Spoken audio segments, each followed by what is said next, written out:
খুবই ভালো সাড়া পাচ্ছি, সবাই একদম মন খুলেই কথা বলছেন, অনেক ভালোবাসা দিচ্ছেন, অনেক সাড়া দিচ্ছেন। আসলে এটা অনেক বড় পাওয়া আমার জন্য। নির্বাচনে যে এবার সহিংস ঘটনা কিছু ঘটেছে, আসলে আপনি কি উদ্বিগ্ন কিনা?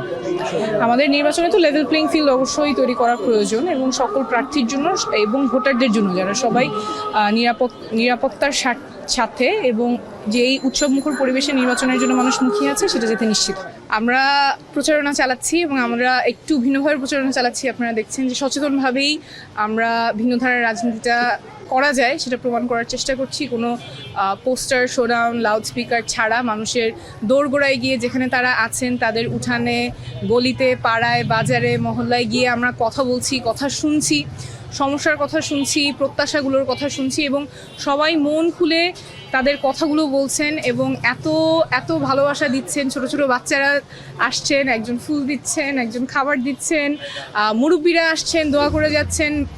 যারা রাস্তায় দেখছেন তারা আবার বাসা থেকে ডেকে মুরব্বীদেরকে নিচে আসতে বলছেন, দৌড়ে রিক্সা থামিয়ে নামছেন।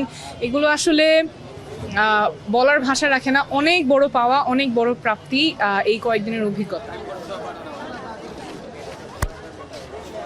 ভোটারদের কাছ থেকে একটা শঙ্কার কথা বারবারই আসছে, সেটা হচ্ছে নির্বাচনে ওনারা নিরাপদে যেতে পারবেন কিনা, বিগত বছরগুলোর মতো আবার ভোট কেন্দ্র দখল হয়ে যাবে কিনা, ওনারা ভোট দিলে সেটা আসলে সুষ্ঠুভাবে গণনা হবে কিনা, নিরাপদে ওনারা ভোটটা দিতে পারবেন কিনা। এই শঙ্কাটা যদি থাকে, আপনারা জানেন যে গণতন্ত্রের জন্য কিন্তু তখন এটা একটা বড় অন্তরায়। মানুষ তখন আর ভোট কেন্দ্রে হয়তো যাবে না যদি তারা মনে করেন তারা নিরাপদে ভোটটা দিতে পারবেন না। কিন্তু আমরা দেখছি মানুষের মধ্যে বিপুল উৎসাহ, সবাই পরিকল্পনা করছেন যে কখন যাবেন, কিভাবে যাবেন, কারা একসাথে যাবেন, কোন কেন্দ্র, এগুলি নিয়ে চিন্তা ভাবনা চলছে, পরিকল্পনা চলছে, এবং অনেকটা উৎসবমুখর পরিবেশে সবাই মুখিয়ে আছে একটা সুষ্ঠু নির্বাচনের জন্য। সেটা অবশ্যই নিশ্চিত করা।